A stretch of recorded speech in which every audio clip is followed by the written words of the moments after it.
4장 10절로 17절 말씀입니다. 제가 이거를 조금 땡겼습니다. 제 목소리가 크게 들려도 놀라지 마십시오. 전사님 피가 워낙 커가지고 제가 이걸 땡겨놔야지만 예배가 될 것 같아서. 출애굽기 4장 10절로 17절 말씀 찾으셨으면 한 목소리로 함께 합독하겠습니다. 모세가 여호와께 아뢰되 오 주여 나는 원래 말을 잘하지 못하는 자니이다. 주께서 주의 종에게 명령하신 후에도 역시 그러하니 나는 입이 뻣뻣하고 혀가 둔한 자니이다. 여호와께서 그에게 이르시되 누가 사람의 입을 지었느냐? 누가 말 못하는 자냐? 못 듣는 자나 눈 밝은 자나 맹인이 되게 하였느냐? 나 여호와가 아니냐? 이제 가라. 내가 네 입과 함께 있어서 할 말을 가르치리라. 모세가 이르되 오 주여 보낼 만한 자를 보내소서. 여호와께서 모세를 향하여 노하여 이르시되 레위 사람 내 형 아론이 있지 아니하냐? 그가 말 잘하는 것을 내가 아노라. 그가 너를 만나러 나오다니 그가 너를 볼 때에 그의 마음에 기쁨이 있을 것이라. 너는 그에게 말하고 그의 입에 할 말을 주라. 내가 네 입과 그의 입에 함께 있어서 너희들이 행할 일을 가르치리라. 그가 너를 대신하여 백성에게 말할 것이니 그는 내 입을 대신할 것이요 너는 그에게 하나님같이 되리라. 너는 이 지팡이를 손에 잡고 이것으로 이적을 행할지니라. 아멘.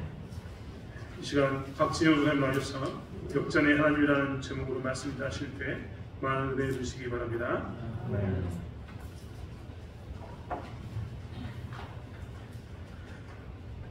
잠시 기도하겠습니다. 하나님 감사합니다. 우리 가운데 서게 하시고 하나님께서 제게 주신 말씀으로 우리를 함께 은혜 나누게 하시면 감사합니다.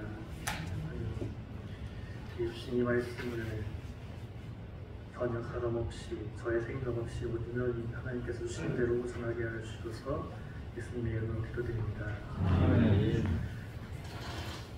설교를 준비하는 것은 저에게 쉬운 일이 아닙니다.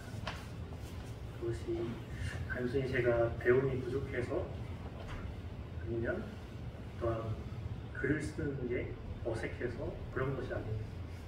제게 설교를 준비하는 것이 어려운 이유는 딱 한 가지였습니다. 항상 설교를 준비하고 그 설교 원고를 볼 때마다 제가 그렇게 살지 못하는 모습을 보기 때문에 저에게 어려움이었습니다. 앞에 회중에 앉아서 목사님의 설교를 들을 때에는 아, 내가 그렇게 살지 못하고 있구나. 그래서 내가 배우는구나 라고 생각하면 되는데 이 자리에 서서 말씀을 전할 때에는 전혀 얘기가 달라집니다. 이렇게 삽시다라고 얘기를 해야 되는데 제가 그렇게 살지 못하는 모습을 볼 때마다 내가 이것을 하는 것이 맞는 것인가에 대한 문제를 직면합니다. 그래서 학교를 그만두었던 가장 큰 이유이기도 합니다. 근데 하나님께서 다시 부르셔서 또 이 자리에 세우시니 말씀을 함께 나누고자 합니다. 모세라는 자를 모르시는 분 없을 겁니다. 아마 저보다 더 잘 알고 계실 겁니다. 그는 자기 백성, 이스라엘 백성이 애굽 관리들에게 고통받는 모습을 보고 분에 이기지 못하여 그 자리를 쳐서 죽였습니다. 그리고 이후에 그들이 탈로 난 것을 알고 광야로 도망쳤습니다. 이것을 보면 모세는 공주의 아들이 되었지만 차기 지도자가 될 그런 위치까지는 오지 못했던 것으로 보입니다. 그가 이후에 바로가 될 입장이었다면, 그런 신분이었다면 관리 하나 죽이는 것쯤 그 당시 바로가 덮어줄 수 있었을 것입니다. 그런데 그 일이 탈로 난 것을 알고 자기가 죽임을 당할까봐 광야로 도망쳤다는 것은 모세의 신분이 비록 공주의 아들이기는 하나 이후에 지도자가 되지 못할 신분이었던 것에 그쳤던 것을 우리는 알 수 있습니다. 그렇게 모세는 바로의 낯을 피해서 광야로 도망쳐 나옵니다. 그리고 그가 광야에서 40년을 지냅니다. 40년이 지난 뒤에 광야의 한 곳간에서 하나님께서 모세를 부르십니다. 떨기나무에 불로써 모세에게 보이게 하시고 모세를 그곳으로 부르십니다. 그리고 모세에게 이렇게 말씀하십니다. 이스라엘을 애굽에서 꺼내러 가라. 내 백성의 고통을 내가 들었고 내가 이제 그들을 애굽에서 꺼내어 약속한 그 땅으로 인도하겠다 라고 말씀하십니다. 그때 모세는 우리가 오늘 본문에서 본 것처럼 나는 못 갑니다 라고 얘기를 합니다. 나는 그럴 신분이 아닙니다. 나는 애굽에서 도망쳐 나왔고 나는 이 광야에서의 삶, 40년 동안 살면서 이곳에서의 삶이 그냥 저냥 살만합니다. 다른 사람을 보내십시오. 다른 사람을 보낼 수 있는 분이 당신 아닙니까? 라고 얘기를 합니다.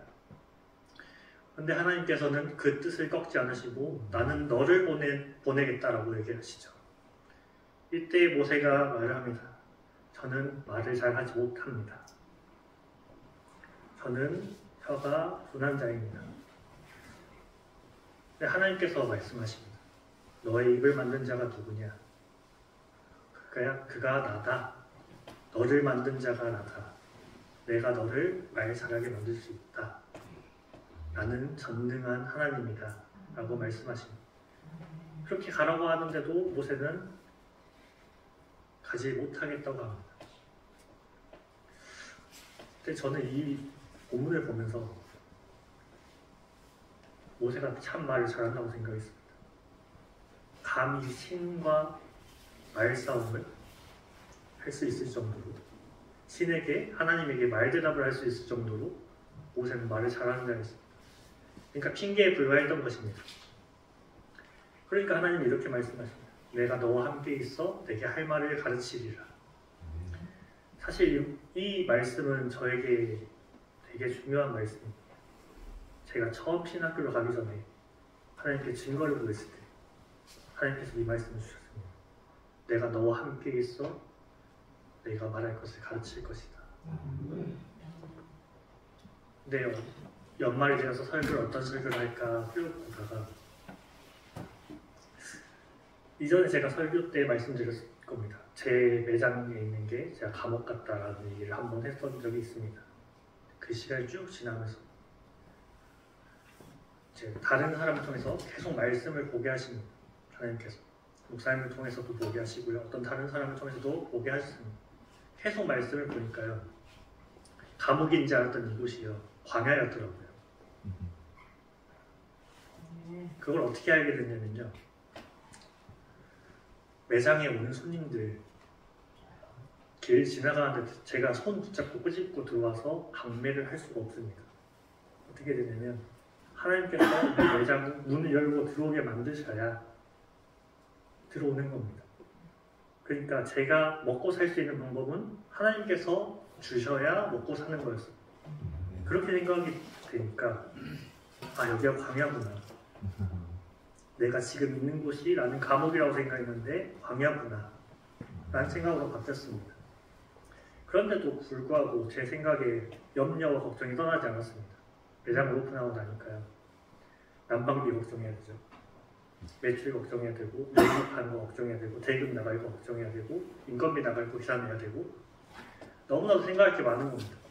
정말 광야 그 자체였습니다. 앞을 봐도 모래사막 같고 뒤를 봐도 모래사막 같고 내 발밑을 봐도 모래사막 같고 근데 정확하게 제가 날짜를 말씀드릴 수 있습니다. 11월 3일에 아침에 일어났습니다. 똑같은 날들입니다. 오늘도 매장 나가야 됩니다. 아침에 일어나서 씻고 화장실을 나왔는데 그때 7시 반이었습니다. 그리고 정확하게 8시 반 매장에 8시 도착해서 30분 동안 주문이 단 한 개도 들어오지 않았습니다. 손님도 단 한 명도 오지 않았습니다.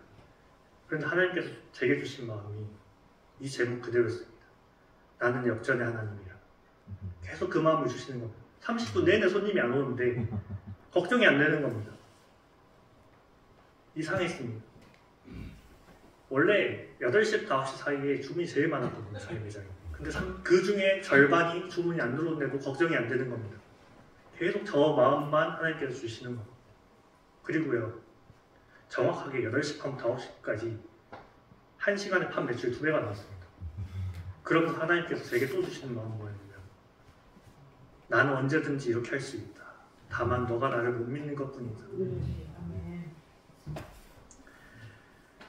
그리고서 이 원고를 준비하게 하셨습니다. 제가 이 원고를 쓴 지 지금 한 달이 넘었습니다. 한 달이 넘고 이 말씀 가지고 이 제목 가지고 한 달을 살았는데 하나님께서 그때 많은 일들을 하셨는데 저는 이후에 설명을 차차 드리도록 하겠습니다. 모세는 부르면에 거절했다고 제가 방금 말씀드렸습니다. 계속 거절하니까요.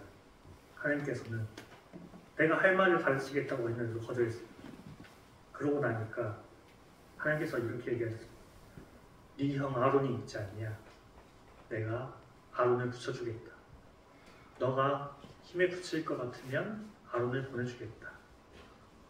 근데 정확하게 4장 27절에 여호와께서 아론에게 이르시되 광야에 가서 모세를 맞으라 하시매 그가 가서 하나님의 산에서 모세를 만나 그에게 입맞추니 이 본문이 있는 것 정확하게 아론을 보내주셨습니다. 근데 아론이 누굽니까? 모세의 형입니다. 하나님께서는 모세보다 먼저 아론을 태어나게 만드셔서 모세에게 붙여주셨습니다. 이미 모든 걸 다 알고 계셨습니다. 하나님께서 모세가 이렇게 나올 것도 알고 계셨고 모세가 자기 부족함 때문에 염려할 것도 알고 계셨습니다. 그래서 아론을 붙여주셨습니다. 그리고 처음에 4장 2절에 여호와께서 그에게 이르시되 내 손에 있는 것이 무엇이냐? 그가 이르되 지팡이니이다 라고 기록되어 있습니다. 그런데 4장 17절에는 너는 이 지팡이를 손에 잡고 이것으로 이적을 행할지니라 라고 되어 있습니다. 하나님께서 처음에 모세에게 물었던 것은 그것이 무엇이냐? 지팡이입니다 라고 얘기했습니다. 그런데 이 대화가 끝난 뒤에 하나님께서는 너는 이것으로 이적을 행하여라. 너는 이 지팡이를 손에 잡고 이것으로, 그러니까 너의 것이 아니라 나의 것으로 해라. 내가 하겠다. 너는 가서 바로 앞에 선포만 해라. 나머지는 내가 하겠다. 그러니까 너는 가라. 그 이후에 모세가 갑니다. 이것이 역전 하나님입니다. 모세의 신분이 어떠했습니까? 바로의 낯을 피해 도망나온 도망자였습니다. 그런데 하나님을 만난 뒤에 모세의 신분이 어떻게 됐습니까? 이스라엘 백성을 애굽에서 구해내는 자가 되었습니다. 그리고 본문에 아론에 대해서 너는 하나님같이 될 것이다.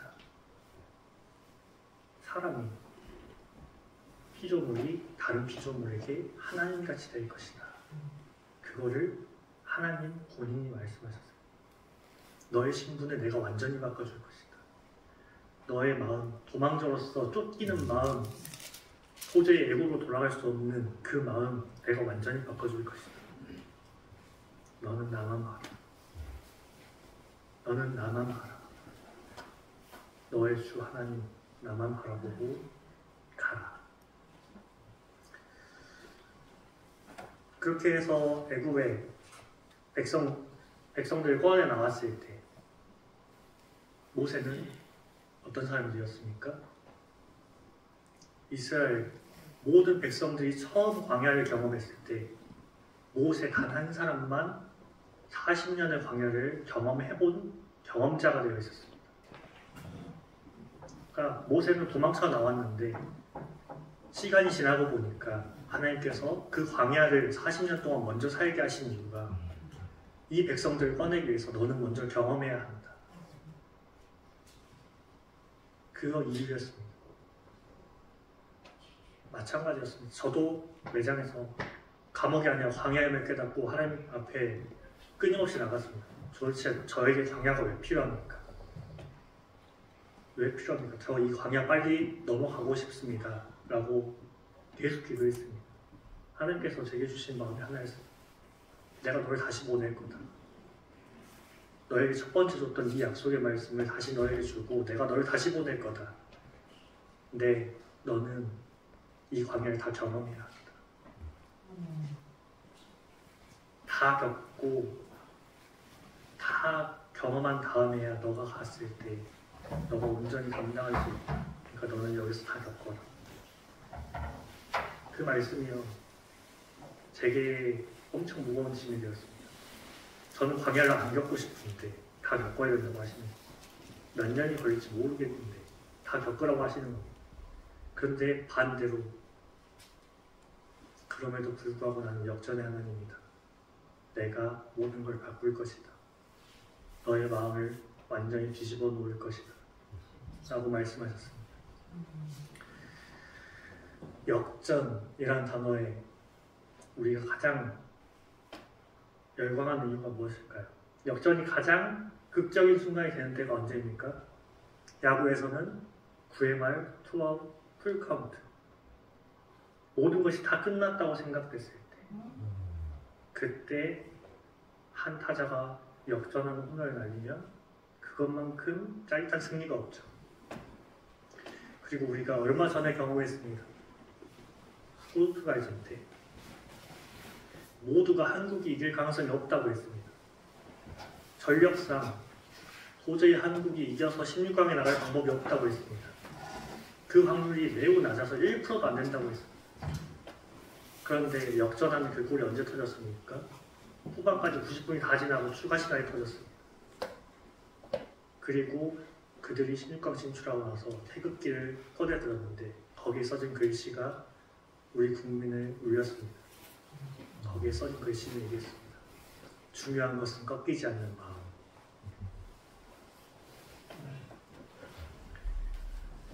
모세에게 딱 이러한 상황이었습니다. 모세가 시편 90편 10절에 이렇게 기록했습니다. 우리의 연수가 70이요 강건하면 80이라. 모세가 부름 받았던 나이가 80이었어요. 모세는 이제 난 도망자로서 그냥 내 삶은 끝났다. 여기서 나는 광야에서 그냥 살다 죽겠구나 라고 했을 때 하나님께서 부르셨습니다. 아브라함은 어땠습니까? 아브라함은 75세 때 하나님께 약속을 받았습니다. 사라를 통해서 내 후손을 주겠고 그 후손이 별과 같이 많고 모래같이 많을 것이다 라고. 근데 처음에 아브라함은 그 약속을 받고 믿지 못했습니다. 약속을 받고 나서 이스마엘이 나왔습니다. 하나님께서 다시 찾아오셔서 내가 너에게 아들을 줄 것이고 큰 민족을 이룰 것이다 라고 말씀하시는데 아브라함이 하나님께 이렇게 얘기했습니다. 그냥 내 아들 이스마엘이나 잘 살게 해주십시오. 그러니까 하나님께서 아브라함을 끌고 가십니다. 그리고 밤하늘 별을 보여주시죠. 저 별을 세보아라. 하나님 어떻게 셉니까? 또 다시 내고 갑니다. 바닷가로 여기 모래알을 다 세보아라. 이걸 어떻게 셉니까? 내가 너의 후손을 이만큼 만들 것이다. 그러고 나서 25년의 시간이 지나서 이삭을 아들을 낳습니다. 그리고 그 대로 인해서 이스라엘 백성이 나옵니다. 야곱은 어떠했습니까? 장자가 아니었습니다. 그는 장자권을 사왔지만 형에게 죽을 뻔하고 도망쳤습니다. 오늘 아까 부른 찬송가에도 있듯이 야곱이 얼마나 고생했는지 나옵니다. 그리고 다시 에서를 만나러 갈 때 야곱강 앞에서 하나님을 만납니다. 그러니까 씨름하다가 하나님께서 그 환도뼈를 치십니다. 그가 매일 절었습니다. 그런데 하나님께서 그때 야곱에게 말씀하십니다. 너의 이름은 이스라엘이다. 그게 이스라엘 백성이 됩니다. 그 나라의 이름이 됩니다. 요셉은 어떠했습니까? 형들에게 죽일 뻔당한 노예로 팔렸습니다. 누명도 썼고요. 감옥에도 갇혔습니다. 그런데 그가 애굽의 총리가 되었습니다. 그리고 그 형들을 만났을 때 형들에게 말했습니다. 형들이 나를 팔았다고 하지 마십시오. 하나님께서 나를 먼저 이곳에 보내셨습니다. 다윗은 또 어땠습니까? 다윗은 집안의 그 식사 자리도 초대받지 못하고 양이나 치던 양치기였습니다. 그런데 그가 우연히 도시락 배달, 형들에게 도시락 배달을 갔다가 그 길로 골리앗을 죽이고 하나님께서 이스라엘 왕으로 세우십니다. 베드로는 또 어떠했습니까? 베드로는 예수님을 3번이나 부인한 자입니다. 부인한 것뿐만 아니라 저주까지 했습니다. 그런데 예수님께서 다시 베드로에게 찾아오셔서 부르셨습니다. 내가 나를 사랑하느냐? 똑같이 3번 물어보시고 그에게 그를 맡기셨습니다. 그럼 우리에게 무엇이 있습니까? 우리에게는 아무것도 없나요? 우리에게도 있습니다. 역전의 하나님은 우리에게도 계십니다. 그것은 예수 그리스도입니다.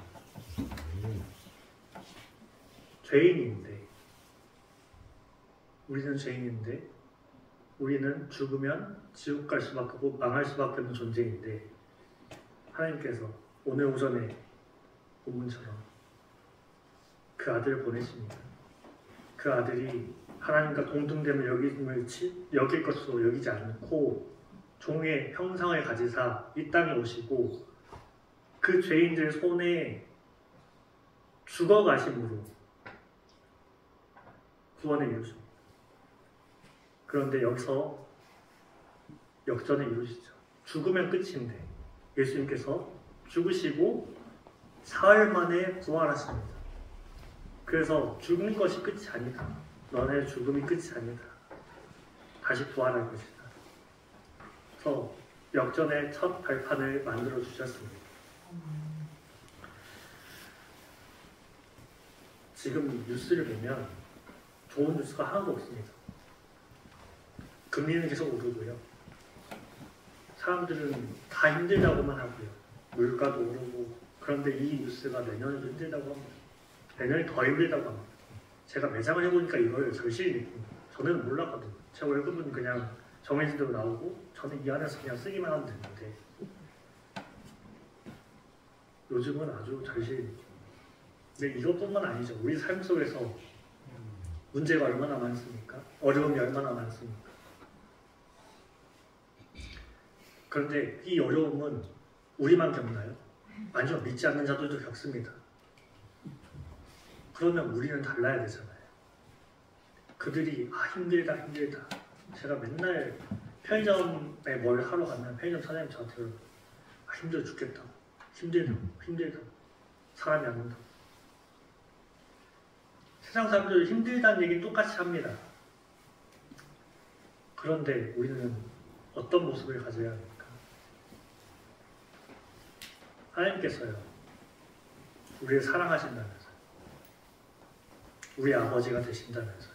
그런데 우리에게 어떤 어려움이 닥친다면 그것은 어떤 의미가 있는 건 아닌지 우리는 생각해 보아야 합니다. 하나님께서 별을 만들고요. 세상을 만들고 그 아들을 우리에게 보내주셨다라는 선하신 아버지임을 기억한다면 우리에게 오는 이 광야 같은 시간들은 그냥 어렵고 끝나는 것이 아니라 우리에게 무언가 하나님께서 바라시는 게 있다. 우리를 어떻게 이끌고자 하시는 하나님의 계획이 있다. 이걸 우리가 알아야 합니다. 이스라엘 백성들이 40년 동안 광야를 돌다가 결국 어디로 갔습니까? 거기서 그냥 다 죽었나요? 아니요. 가나안에 들어갔습니다. 하나님께서 약속하신 그 땅에 들어갔습니다. 우리가 이 땅 가운데 살면서 우리에게 어떤 광야 같은 시간이 존재한다는 것은 하나님께서 분명히 약속하신 대로 젖과 꿀이 흐르는 그 땅에 들여보내기 위해서 우리를 연단시키는 과정임을 기억하시기 바랍니다. 그러면 하나님께서 이곳 가운데 우리를 계속해서 두신 이유, 그냥 들어서 가나안에 넣어주시지 않고 이곳에서 계속 우리를 돌리시는 이유에 대해서 우리는 알기를 원합니다. 하나님께서 이곳 가운데서 계속해서 말씀하실 것이다. 내가 너희를 바꿀 것이다. 그곳을 들어가기에 합당한 자로 내가 바꿀 것이다. 그 하나님을 만나시길 소원합니다. 제가 11월 3일에 그 하나님을 만나고요. 한 달 동안 계속해서 이 말씀을 가지고 살면서 참 많이 힘들었습니다. 솔직하게 말하면. 왜냐면 이걸 전해야 되는데 저는 숫자에 밝은 사람입니다. 저는 백분율에 밝은 사람입니다. 저는 모든 것을 데이터를 정리하고 그 데이터를 한눈에 보기를 즐겨하는 사람입니다. 그러면요, 저는 매일매일 매출을 기억합니다. 하루 매출이 얼마였는지, 어제 매출이 얼마였는지, 그저께 매출이 얼마였는지 정확하게 기억했습니다. 근데 그럴 때마다 저에게 찾아오는 것은 모래사막밖에 안 보이는 겁니다. 근데 반대로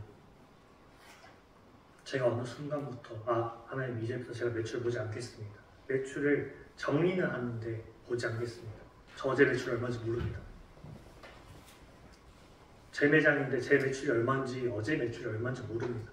지금 매출도 모릅니다. 하나님 제가 역전에 하나님만 신뢰하고 가겠습니다. 그러고 나니까요. 제가 12월 3일에 딱 그 하나님 만나고 밖에 나왔는데 이상한 5층에서 뭔가가 자꾸 내려옵니다. 저희 건물 5층이 PC방이었는데 사기치고 나가가지고 거기 아무도 안 들어온대요. 들어올 수가 없는데요. 근데 뭔가 자꾸 나무 합판 같은 게 떨어져 나오는 겁니다. 헬스장이 들어온대요. 근데 헬스장이 들어오는 공사를 11월 3일 이전부터 하고 있었어요. 이전부터 하고 있었는데 저는 11월 3일에 아는 거예요. 하나님이 제 마음을 뒤집어 놓으신 이후부터.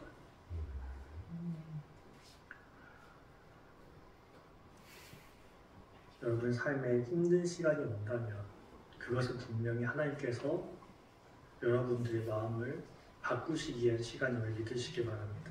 그저 힘듭니다, 어렵습니다, 못합니다 라고 주저앉지 마시기 바랍니다. 하나님께서 불기둥과 구름기둥으로 이스라엘 백성들을 인도하셨던 것처럼 그 가운데 계셨던 것처럼 여러분과 함께 하시길 원하십니다. 근데도 힘들죠. 솔직하게 말하면 힘들잖아요. 눈에 보이는 게 있으니까.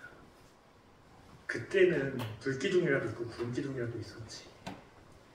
안 보이잖아요. 보이는 건 무엇입니까? 힘든 현실, 어려운 상황, 낙심하는 마음. 그런데 하나님께서 딱 이 마음 주시더라고요. 불기둥, 구름기둥보다 더 완벽한 걸 너희에게 줬다. 무엇입니까? 이겁니다. 제발 좀 들고 다니자고 말씀드렸던 이겁니다. 제가 매출을 볼 때는 걱정과 염려밖에 안 되는데요. 제가 이걸 보는 순간 걱정이 없었습니다. 물론 그리고 이걸 내려오는 걱정이 되죠. 그러니까 이제 이걸 못 내려놓습니다. 계속 들고 있어요. 매장에서. 손님이 주문이 들어오다가 주문이 끊기면 예전에는 왜 손님이 안 들어올까 이 생각했는데 지금은 어떤 마음이에요? 하나님 성경 보라고 하시나 보다. 성경책 꺼냅니다. 걱정이 없어요. 그러다 보면 주문이 들어옵니다. 하나님 앞에 서시길 원합니다. 우리에게 불기둥 구름기둥보다 더 뛰어난 역전의 일은 예수 그리스도를 주셨지 않습니까? 그리고 예수 그리스도가 우리 안에 거하시지 않습니까? 그러면 우리의 힘든 상황 속에서 하나님께서 우리의 마음을 먼저 역전시키실 것입니다. 그리고 그 상황도 역전시키실 것입니다. 어떻게 해요? 아브라함의 하나님이 그랬던 것처럼, 야곱의 하나님이 그랬던 것처럼, 다윗 하나님이 그랬던 것처럼, 에스더의 하나님이 그랬던 것처럼, 베드로의 하나님이 그랬던 것처럼 성경의 수많은 기록들 가운데 역전의 역사가 없었던 곳이 없습니다. 가장 힘든 곳에서, 가장 어려운 상황 속에서 하나님은 그 상황을 역전시켰습니다. 엘리야가 450명의 그 선지자들을 죽이고 나서 자기가 이제 죽을 위기에 처하자 죽겠습니다 하고 나 그냥 차라리 죽여주세요 하고 갔을 때 하나님께서 내가 너와 함께 할 것이다. 세미한 음성을 함께 하시고 나서 뭐라고 말씀하시냐면 아직 무릎 꿇지 않은 7,000명이 있다. 그러니까 처음에는 450대 1이었는데요. 450명 다 죽이고 7,001이 있는 겁니다. 그 왕과 왕비 둘 있고 2대 7,001이 되는 겁니다. 이제 그런 역전이 일어납니다. 우리 삶 속에서도 그런 역전이 일어날 것입니다. 이제 우리가 나가야 될 것은 무엇이냐면 이걸 믿고 가나안 들어가느냐 아니면 애굽으로 돌아가느냐입니다. 어떻게 하시겠습니까? 이스라엘 백성들이 끊임없이 애굽으로 돌아가자 했습니다. 그런데 거기서 딱 2명, 갈렙과 여호수아만 그 세대 중에 들어갔습니다.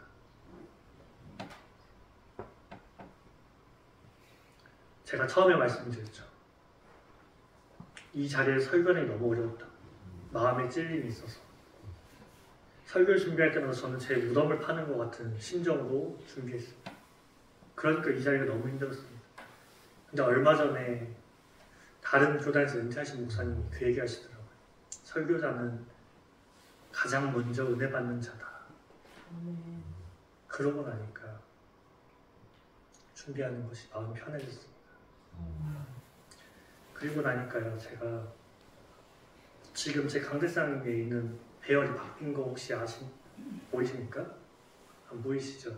제가 처음에는 설교를 할 때 이렇게 했습니다. 원고가 중앙에 있었습니다. 성경책이 오른편에 있었어요. 그러니까 처음엔 제가 설교할 때 어떻게 되냐면요. 하나님, 이 말씀을 가지고 준비하긴 하는데요. 제가 설교할 때 하나님 잠깐만 옆에 계세요. 제가 준비한 거 할게요. 이렇습니다. 지금까지. 그런데 하나님께서 제 마음을 역전시키고 나니까요. 성경책이 중앙에 옵니다. 원고 옆으로 밀어놨습니다. 이렇게 하나님의 말씀에 중심이 되는 삶을 사시길 원합니다. 우리가 준비한 어떤 것으로 살 때는 불안합니다. 제 원고대로 똑같이 설교한 적 단 한 번도 없습니다. 올라오면 제 원고가 중앙에 있어도 이대로 설교를 못합니다. 기억이 안 납니다. 말씀을 중심으로 하니까 오히려 더 안 봅니다. 이제 말씀을 마치고자 합니다. 우리 성경에 수많은 사건들 속에서 하나님은 언제나 역전의 하나님이셨어요. 그 하나님은요, 그냥 상황을 바꾸시지 않고요, 언제나 그 상황에 처해져 있는 자의 마음을 먼저 역전시킵니다. 아브라함의 마음을 먼저 역전시키고, 다윗의 마음을 먼저 역전시키고, 베드로의 마음을 먼저 역전시켜서 그 가운데 하나님께서 두 번째로 그 상황을 역전시킵니다. 가장 작은 자, 나는 내 아버지 집에서 가장 작은 자입니다라고 했던 기드온의 마음을 먼저 역전시켜서요, 그가 전쟁을 나가는데 그 많은 수에서 300명만 가지고 나갑니다. 그런데 그 상황을 바꾸십니다. 여호수아가 하나님께 말합니다. 나는 모세 같지 않습니다. 내가 어떻게 이 백성을 가나안으로 보냅니까? 라고 했을 때 하나님께서 두려워하고 하지 말고 놀라지 말고 염려하지 마라. 내가 너가 받는 땅을 이미 너에게 주었다 라고 말씀하시면서 그 마음을 역전시키고 여호수아로 하여금 가나안의 정복자로 세우십니다.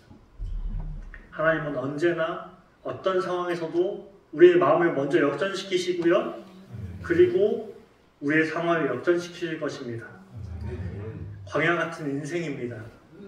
어렵습니다. 힘듭니다. 그러나 그건 세상 사람도 다 합니다. 그러면 우리는 이제 만나야 합니다. 역전의 하나님을 만나서 그 하나님을 경험하고 우리의 마음이 역전되는 것을 보고 우리의 상황이 뒤집어지는 것을 보고 그렇게 우리는 살아야 합니다. 그 하나님의 서사 속에서 역전의 주인공으로 살아가시고 마지막 날에 하나님께 칭찬받는, 너가 믿음으로 잘 감당하였구나, 그래서 그 역전을 너가 경험하였구나 칭찬받는 모든 성도님들 되시길 원합니다. 고하시겠습니다. 하나님 감사합니다. 하나님, 우리는 우리의 현실을 볼 때 자주 낭망하고 넘어집니다. 이 광야 같은 삶 속에서 사방을 둘러보아도 사막밖에 없는 황량한 그지없는 이 상황 속에서 우리는 자꾸 넘어집니다. 하나님, 하지만 우리가 이제 역전의 이름 예수 그리스도를 우리가 품고 우리가 그 주인공들로 살아내기 원합니다. 우리가 이 세상을 살아갈 때 이 세상을 본받지 않고 하나님의 선하신 뜻을 분별하고 우리가 이 세상의 빛과 소음으로 살아가는 모든 인생들이 되게 하여 주시옵소서. 예수님의 이름으로 기도드립니다.